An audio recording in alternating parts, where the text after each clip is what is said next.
சேத்து மடத்தொரக்க செவ்வாழ மீன் குதிக்க ஆவி குதிச்ச மீனு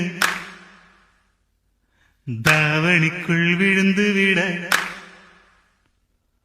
பாம்பு புகுந்ததுன்னு பருவ பொண்ணு கூச்சலிட மொரமாம ஓடி வந்து முந்தானைக்குள் மீன் எடுக்க மாள மீன பிடிக்க வந்து சேல மீன பிடிச்சதென்ன ஓ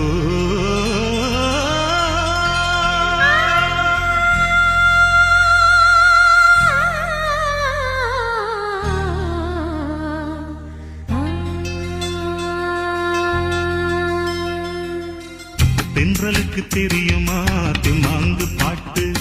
அது என்னான்னு கேட்டு ஒரு மெட்டு போட்டு காட்டு தென்றலுக்கு தெரியுமா